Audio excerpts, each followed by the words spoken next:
हम लोग last lecture में कंपोजिट फंक्शन देख रहे थे जिसमें f(x) दिया हुआ था, g(x) दिया हुआ था, तो fog(x) निकाल रहे थे, gov(x) निकाले थे, gog(x) निकाले थे, fop(x) निकाले थे। तो इस तरह से और देखे थे क्या कि fog(x) और gov(x) इन जनरल कॉम्यूटेटिव नहीं होता है, और f में अगर तीन फंक्शन होगा, तीन फंक्शन का कंपोजिट फंक्शन एसोसिएटिव होता है।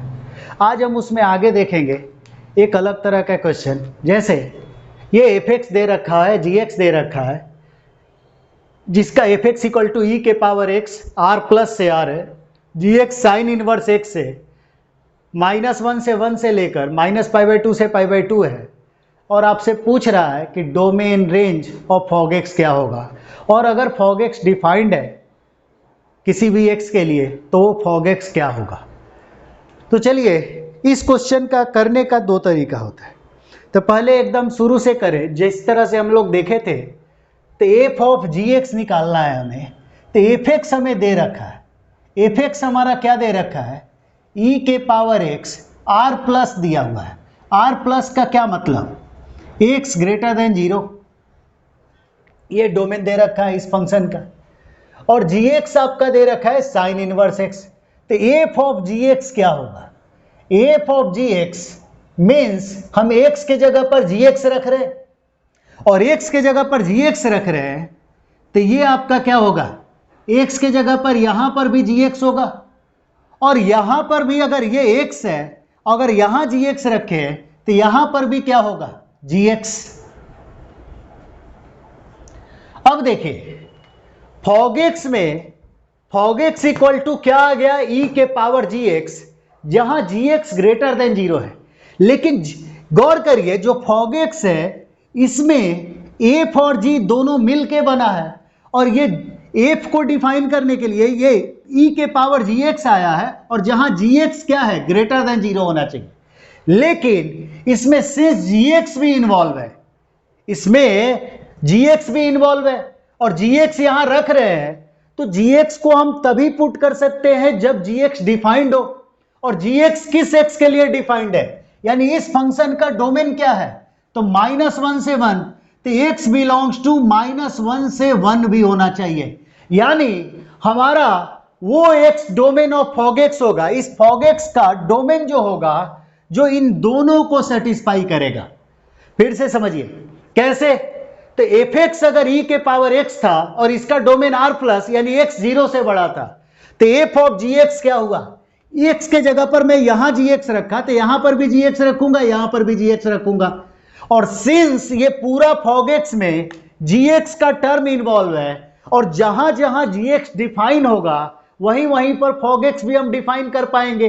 तो g(x) पे एक तो कंडीशन ही आया, लेकिन g(x) किस x के लिए डिफाइंड है, तो -1 से 1 के लिए, तो इसलिए हम एक और कंडीशन यहां पर कि x मस्ट भी -1 से 1 भी होना चाहिए, यानी इन दोनों को जो सेटिस्फाई करेगा वो मेरा x होगा।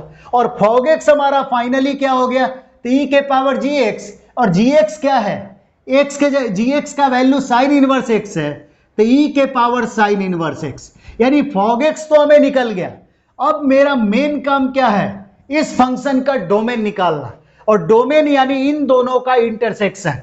अब इसको सॉल्व करेंगे तो g(x) यानी क्या है, साइन इनवर्स x, तो यहां पर भी हम पुट करेंगे sign inverse x greater than 0, और साथ ही साथ मुझे यह भी ट्रू होना चाहिए कि x बिलोंग्स टू -1 से 1। अब गौर करिए sign inverse x greater than 0 कब होता है, तो इस इनइक्वालिटी को सॉल्व करने का सिंपल तरीका अगर देखें तो ग्राफ से हमें आसानी से दिख जाता है, y बराबर साइन इनवर्स x और y बराबर 0 का ग्राफ बनाए, और साइन इनवर्स x 0 से बड़ा, यानी ये ऊपर वाली बात हो रही है।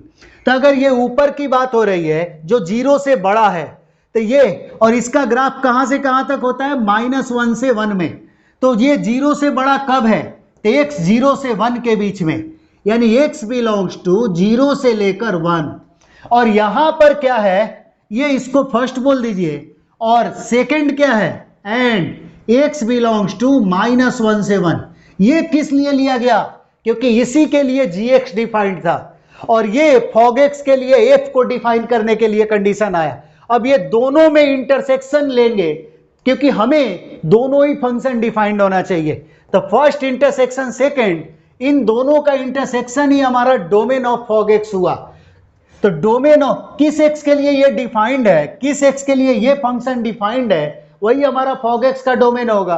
और उसके लिए कंडीशन एक ये आया था और एक ये था, और दोनों को सॉल्व किए तो इन दोनों का इंटरसेक्शन, तो फर्स्ट इंटरसेक्शन सेकंड आपका क्या आया, x बिलोंग्स टू 0 से 1, तो ये एक 0 और एक 1, तो x बिलोंग्स टू 0 से 1, ये अपना क्या हो गया, आंसर हो गया। तो ये हमारा डोमेन ऑफ फॉग एक्स निकल गया। हमारा एफ ऑफ जी एक्स भी निकल चुका है, एफ ऑफ जी एक्स ई के पावर साइन इनवर्स एक्स है। डोमेन क्या हुआ, x 0 से 1। अब देखिए इस क्वेश्चन में फॉग एक्स आ गया ई के पावर साइन इनवर्स एक्स, और इस फंक्शन पूरे फंक्शन का डोमेन क्या आ गया, 0 से 1। क्या आया, x बिलोंग्स टू 0 से लेकर 1 तक। अब हमें क्या निकालना है, रेंज निकालना है। तो रेंज निकालने का सबसे आसान तरीका कि x अगर 0 से 1 के बीच में लाई कर रहा है, तो साइन इनवर्स x को थोड़ी देर के लिए अगर t मान ले, तो साइन इनवर्स x कहां से कहां तक लाई कर रहा है, sine inverse x belongs to 0 से π/2। x अगर 0 से 1 में लाई कर रहा है तो साइन इनवर्स x का वैल्यू अभी अभी हम लोग ग्राफ में देखे थे कि साइन इनवर्स x ये होता है, और x 0 से 1 में साइन इनवर्स x का जो वैल्यू है वो 0 से π/2 में लाई कर रहा है। तो अगर ये 0 से π/2 में लाई कर रहा है यहाँ, और e के पावर इस पूरे फंक्शन को t मान लें, तो ये t आपका 0 से π/2 हो गया, और ये क्या हो गया, e के पावर t। और e के पावर t जब t 0 से π/2 में लाई कर रहा है, तो t 0 से π/2 और e के पावर t आपका इंक्रीजिंग फंक्शन है, यानी ये फंक्शन कहां से कहां तक लाई करेगा, तो e के पावर 0 से लेकर e के पावर π/2 तक बेसिकली। और e के पावर 0 आपका क्या हो गया 1, और e के पावर π/2 एज इट इज रहेगा, और यही आपका क्या हो गया रेंज, यानी 1 से लेकर e के पावर π/2 आपका रेंज ऑफ फॉग एक्स हो गया। क्या हो गया, रेंज ऑफ फॉग एक्स।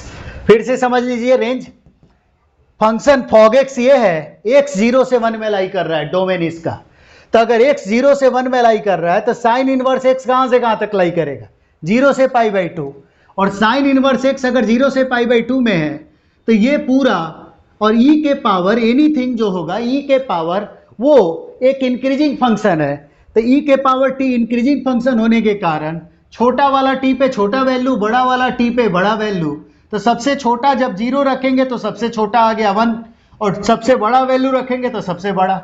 इसको आप ग्राफ से भी देख सकते हैं कि e के पावर t का आप ग्राफ बना लें और 0 से π/2 में देख ले, तो 0 ये है, π/2 ये है, तो 0 से π सबसे छोटा 0 पे है, π/2 पे उससे बड़ा है, तो सबसे बड़ा वैल्यू e के पावर π/2, सबसे छोटा वैल्यू e के पावर 0 यानी 1। तो यहां से हम क्या देखें, फॉग एक्स निकाले। फॉग एक्स निकालना तो लास्ट लेक्चर में भी सीख गए थे कि जब फंक्शन एक एक पार्ट में हो। अभी हमारा फॉग एक्स और भी हम सीखेंगे जब फंक्शन 2-2, 3-3 पार्ट में बटा हुआ। लेकिन अभी इसमें अगर इसमें सबसे इंपॉर्टेंट क्या है कि डोमेन और रेंज निकालना, और डोमेन और रेंज निकालना तो जो भी फंक्शन दिया रहता है उसके हिसाब से एफ ऑफ एक्स दिया रहेगा तो एफ ऑफ जी एक्स लिखेंगे, और ये एक्स के जगह पे जी एक्स यहाँ डाले तो जी एक्स यहाँ भी पुट किए, और एक्स ये एक्स कहाँ से आया, तो सिंस इसमें जी एक्स इन्वॉल्व है फॉग एक्स में, तो भाई हमारा वो एक्स भी चाहिए जिसके लिए जी एक्स डिफाइंड है। पता चला कि मैं कोई भी फंक्शन यहाँ पर इसको सॉल्व करने से एक्स जो आया वो मान लीजिए 0 से 10 आ गया, तो क्या मैं सब ले लूंगा, नहीं, जो इसके अंदर लाई कर रहा है वही लेंगे, और कुछ भी नहीं ले सकते। तो यही इंपॉर्टेंट पॉइंट है, तो इसलिए ये आसानी से हमारा क्वेश्चन क्या हो गया, सॉल्व हो गया। अब इसी क्वेश्चन को एक दूसरे मेथड से करने की कोशिश कर सकते हैं, या पहले इसी मेथड के बेसिस पे सबसे पहले एक और क्वेश्चन करते हैं, इसी मेथड के बेसिस पे, क्योंकि एक मेथड अच्छे से सीख जाए वो बहुत जरूरी है। चलिए एक फंक्शन में देता हूं f(x) बराबर ln x, f x equal to क्या है, l n x, R plus से आर, मतलब इसका डोमेन है आर प्लस और को डोमेन है आर। जी एक्स है greatest integer of x R से आई, मतलब ये रियल नंबर से इंटीजर हो रहा है। और फिर से सेम क्वेश्चन है कि डोमेन ऑफ फॉग एक्स क्या होगा, रेंज ऑफ फॉग एक्स क्या होगा, और फॉग एक्स अगर डिफाइंड है तो वो डिफाइन करिए। तो इसमें आसानी से सेम काम हमें करना है कि f x l n x है और ये कहां से कहां तक डिफाइंड है, तो इसका डोमेन है आर प्लस दे रखा है तो आर प्लस ये हमें लेना होगा। तो आर प्लस मतलब पॉजिटिव रियल नंबर, और पॉजिटिव रियल नंबर को हम एक्स ग्रेटर देन जीरो लिख सकते हैं।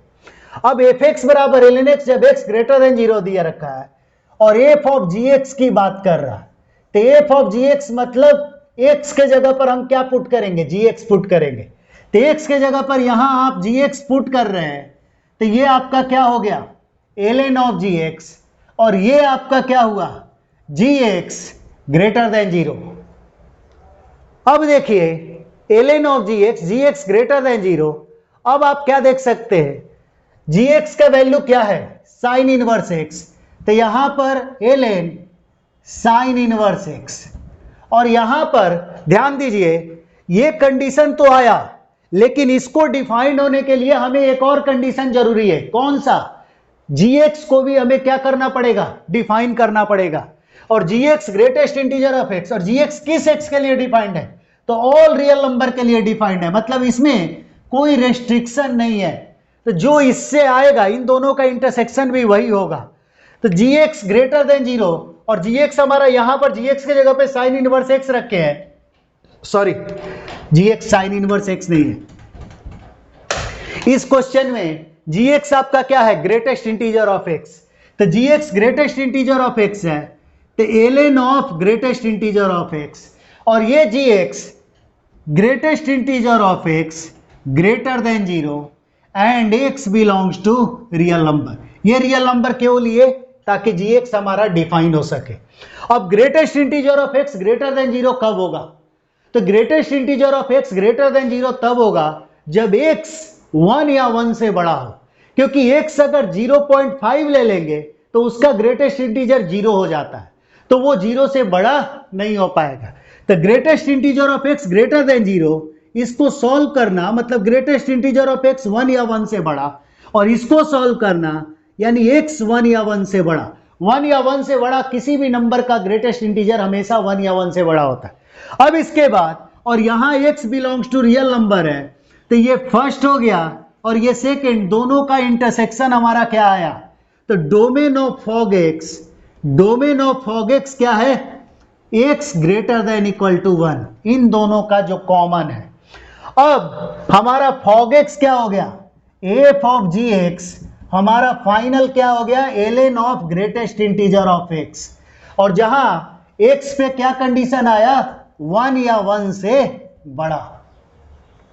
अब हमें इसका क्या निकालना है, गौर करिए, अगर किसी को दिक्कत हो समझने में तो आप कमेंट कर सकते हैं, ऐसे समझने में प्रॉब्लम नहीं होना चाहिए। केवल टिपिकली ये एक देखने में दिक्कत होता है, और ये कैसे आया ये बहुत इंपॉर्टेंट है। कैसे आया, तो सिंपल, आप देख सकते हैं कि gx को भी हमें इस फंक्शन में एफ ऑफ gx में gx का टर्म इन्वॉल्व है, और gx का टर्म इन्वॉल्व है तो gx जहां जहां डिफाइंड होगा वहीं पर एफ ऑफ gx भी डिफाइंड होगा। तो gx को डिफाइन होना जरूरी है। तो एक तो कंडीशन ये आया था जो normal condition function F x के थ्रू, और दूसरा ये कंडीशन कहां से आया कि gx को डिफाइंड होना पड़ेगा। तो गौर करिए, अब यहां से एफ ऑफ gx तो हमारा निकल के आ गया। अब हमारा इसका रेंज निकालने की बात कर रहा है कि इस फंक्शन का रेंज क्या होगा।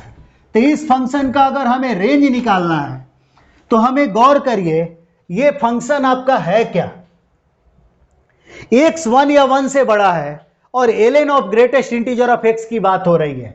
एफ ऑफ gx आपका क्या है, ln of greatest integer of x, और ln ऑफ बेसिकली इसी ln greatest integer of x का रेंज की बात हो रहा है, जब x 1 या 1 से बड़ा हो। गौर करिए यहां पर x में कुछ भी रखूंगा, ये अंदर में यहां पर क्या है, ग्रेटेस्ट इंटीजर ऑफ x, और ग्रेटेस्ट इंटीजर ऑफ x हमेशा एक क्या होता है, इंटीजर होता है। तो ग्रेटेस्ट इंटीजर ऑफ x का वैल्यू क्या होगा, x अगर 1 या 1 से बड़ा है तो 1 होगा, 2 होगा, 3 होगा, 4 होगा, यानी सारा का सारा नेचुरल नंबर होगा। तो बेसिकली ये आप अगर ध्यान दें तो ये एलएन एक बार x 1 या 1 से बड़ा कोई भी नंबर लेंगे तो एक बार एलएन, ये टोटल एलएन 1 आ जाएगा। एक बार यहाँ 2 रखाएंगे तो एलएन 2 हो जाएगा, एक बार एलएन 3 हो जाएगा। इस तरह से सारा वैल्यू, इसको मैं एलएन लेमडा बोल दूं, जहां लेमडा बिलोंग्स टू क्या है, नेचुरल नंबर, मतलब सारा का सारा नेचुरल नंबर एलएन के साथ आ जाएगा। और यही आपका क्या हो गया, रेंज ऑफ फॉग एक्स। इतना आसानी से हमारा निकल जा रहा है। रेंज होता क्या है, जो उस फंक्शन का वैल्यू कहां से कहां तक लाई कर रहा है या क्या क्या ले रहा है वो वैल्यू। तो ये आसानी से हमें समझ में आ गया होगा। अब देखिए ये दोनों क्वेश्चन को मैं एक तरीके से करने की कोशिश किया जिससे हम लोग कल बहुत बेसिक तरीके से पढ़ रहे थे, और इसी में एक टिपिकल चीज था कि डोमेन को कैसे देखते हैं। अब हम इसका दूसरा तरीका देखें, लेकिन वो दूसरा तरीका नहीं है, एक्चुअल में सेम चीज को हम थोड़ा सा बोलने का तरीका चेंज कर रहे हैं या सोचने का तरीका चेंज कर रहे हैं। लेकिन अगर किसी को दिक्कत हो तो ये पुराना मेथड सफिशिएंट है कोई भी क्वेश्चन करने के लिए। चलिए, लेकिन वो पिक्टोरियली मतलब पिक्चर वाइज कैसा दिखता है फॉग एक्स, उसको समझते हैं। और जिस तरह से फॉग एक्स की बात हो रही है, इसका उल्टा आप क्या कर सकते हैं, गॉफ एक्स निकाल सकते हैं। तो चलिए अभी पहले हम लोग कुछ क्वेश्चन कर लें, इसको दूसरे मेथड से करके देखें, और फिर मैं आपको कुछ होमवर्क देता हूं। जैसे यही फंक्शन है एफ एक्स बराबर, इस क्वेश्चन को हम लोग फर्स्ट मेथड से कर चुके थे। पहले फॉग एक्स को इसका सेकंड मेथड को करने के लिए, सेकंड मेथड से करने के लिए हम उसको समझने की कोशिश करते हैं। मतलब फॉग एक्स पिक्टोरियली दिखता कैसे है, पिक्टोरियली फॉग एक्स का डायग्राम क्या होगा।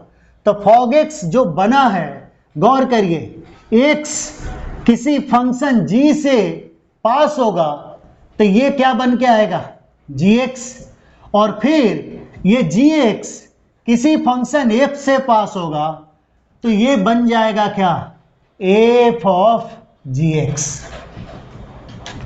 अब गौर करिए, x g से पास हुआ तो gx हुआ, और gx f से पास होगा तो f ऑफ gx बन जाएगा।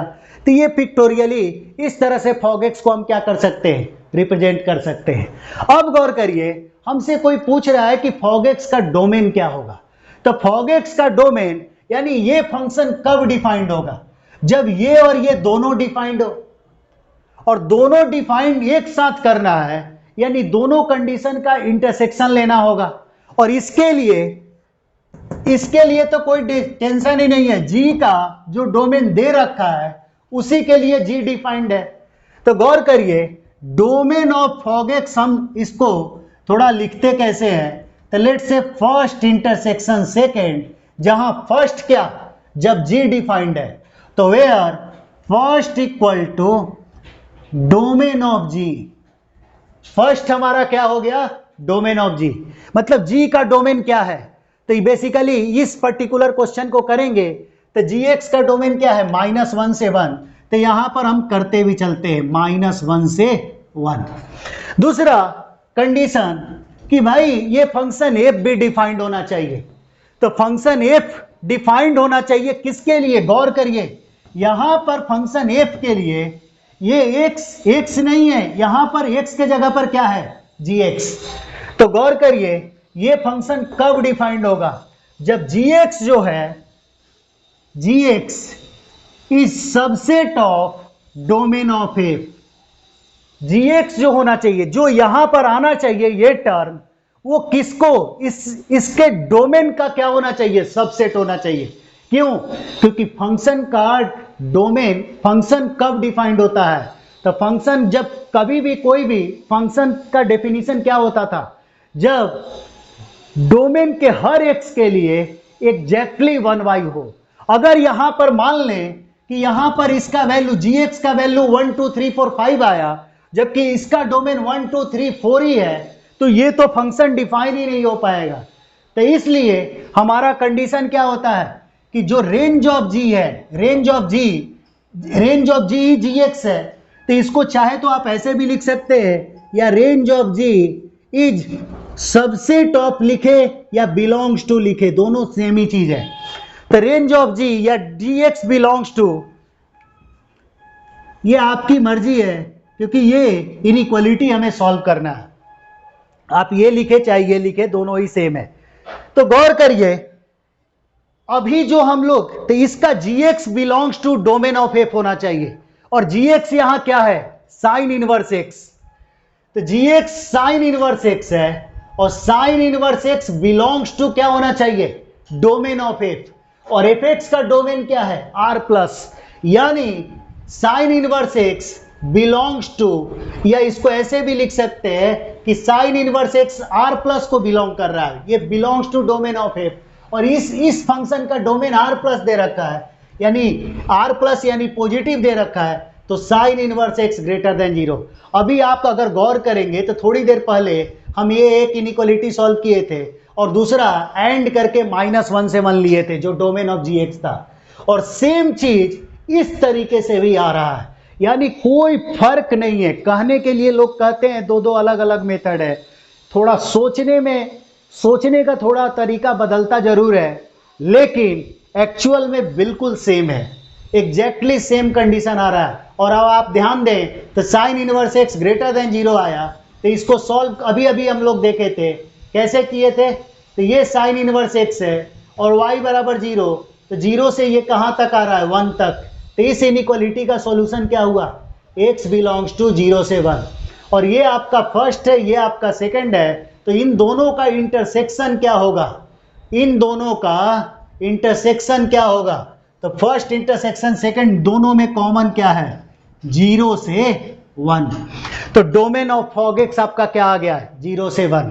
अब गौर करिए, यानी डोमेन ऑफ फॉग एक्स 0 से 1, यानी ये 0 और ये क्या 1।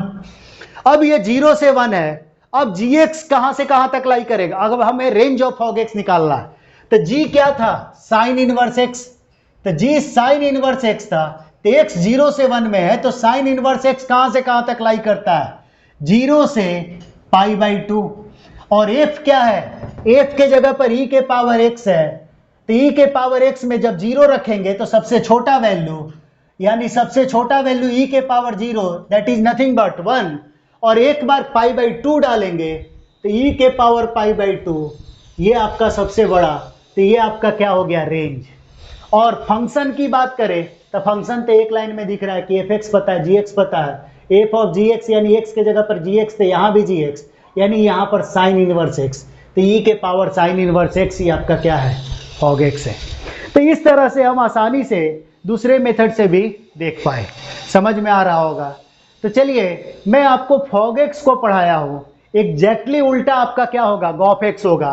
तो आप दोनों मेथड से इसी क्वेश्चन का, गॉफ एक्स का डोमेन और रेंज निकालने की कोशिश करके आंसर कमेंट करिएगा, इसी क्वेश्चन का डोमेन और रेंज। तो गौर करिए, और अगर किसी को देखना है थोड़ा सा, तो गॉफ एक्स क्या बोलेंगे, पिक्टोरियली गॉफ एक्स कैसे होगा, तो x जब f से पास करेगा तो fx बनेगा, और fx जब g से पास करेगा, fx जब g से पास करेगा तो ये आपका क्या हो जाएगा, g ऑफ fx, तो यही आपका गॉफ एक्स हो गया। x पहले f से पास किया तो fx, और fx g से पास किया तो गॉफ एक्स। और इस तरह से आप आसानी से क्या कर सकते हैं, इन दोनों को डिफाइन कर सकते हैं। इसमें फर्स्ट हो जाएगा डोमेन ऑफ एफ, फर्स्ट क्या होगा, डोमेन ऑफ एफ, और सेकंड क्या होगा, तो सेकंड का कंडीशन जो रेंज ऑफ एफ है, यानी एफ एक्स जो है बिलोंग्स टू डोमेन ऑफ जी होना चाहिए। क्या होना चाहिए, इसका बिलोंग्स टू डोमेन ऑफ जी होना चाहिए, मतलब इसको एफ एक्स इसके बराबर या इस डोमेन ऑफ जी से छोटा होना चाहिए, तभी ये डिफाइंड है। और फर्स्ट इंटरसेक्शन सेकंड आपका क्या हो जाएगा, डोमेन ऑफ गॉफ एक्स, तो इसमें गॉफ एक्स का डोमेन आ जाएगा। और यहां पर आप देख रहे होंगे कि ये फॉग एक्स का डोमेन आ गया। और इसी तरह से इस पिक्चर पे ही आपका क्या निकल जाता है आसानी से रेंज। तो चलिए आज हम यही रखते हैं। Thank you.